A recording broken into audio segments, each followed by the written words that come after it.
Yep, that's the familiar sound of a diesel heater. And am I ever stoked?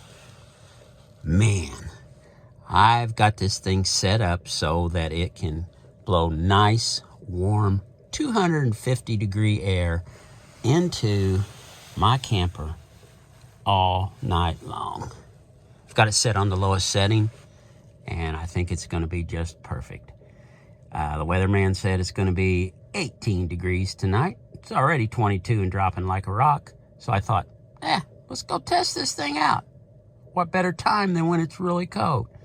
So I'll show you the setup in the morning. But for now, I'm going to kick back, enjoy this peaceful evening, maybe watch a little YouTube. See you in the morning. Alrighty, good morning. As you can see, the sun is out nice and bright, and I pretty much just slept in. The diesel heater did real well. I am going to have to tweak a couple of things in my setup. The biggest one being the fact that, well, just let me show you. Where it comes in through the screen there, it just doesn't move enough air the way that I have it set up.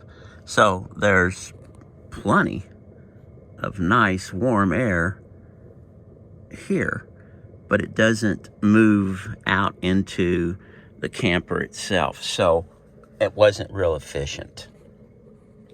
I think once I figure this out a little better, it'll be much more efficient. But I will show you how we've got it set up. There it is, sitting there kicking away. But for right now, as always, I'm gonna have some coffee.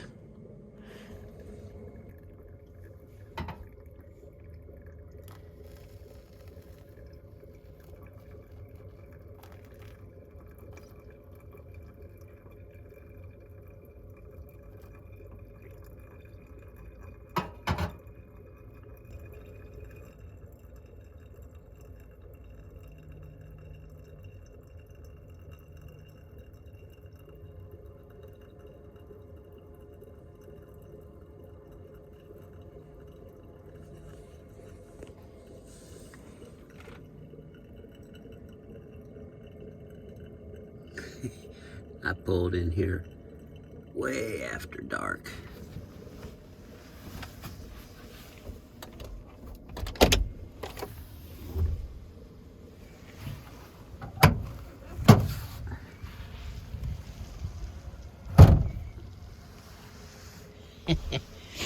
It is still nice and cool. According to the weather, it is still about 19 degrees. Alrighty, let's take a look at this thing. There it is, the setup. I originally put it on those pieces of wood, and when I checked, you can see where the exhaust was actually burning that, so I switched it to a concrete block. I didn't want the grass to catch on fire, of course. But I wasn't sure how much power it was going to use, so I hooked up a double battery setup. This is an 8-foot by 3-inch flexible line. Got this quilted piece here that I stuffed some insulation up underneath that. A little more here. And so you can see here was the issue. This was just blowing air directly in there. I should have had this up more so that the air would actually come through this screen and mix with the cold air in here, because with all these windows and no insulation, yeah, it was, 350 degree air right here, but it just stayed here. It didn't move. I could even put a small fan in the back and it would do okay. But I think what the biggest problem of all is I bought an 8 kW because I wanted to use it in the shop and with the truck and with the tent. But what's happening is with the long hose, it can't get rid of the heat fast enough. So if you don't keep it on a lower setting, it will overheat. So I'm gonna have to get in there and tweak that a little bit. I'm going to try increasing the RPMs on the fan at lower settings. That will achieve two things.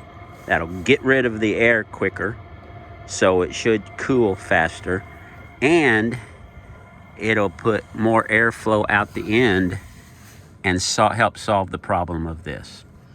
So there you have it. A first look, the first test of using the all-in-one diesel heater with my truck camper. Hey, thanks for coming along with us on this one. As always, we'd appreciate it if you give us a thumbs up. That really helps with the YouTube algorithms. And if you haven't, go ahead and subscribe. There'll be plenty more about the diesel heater, truck camping, and we're just now coming into the season that I really like. That's winter. That's when we get the van out. That's when we do a lot of our camping. So, again, thanks for coming along with us. Hope to see you on the next one. Later.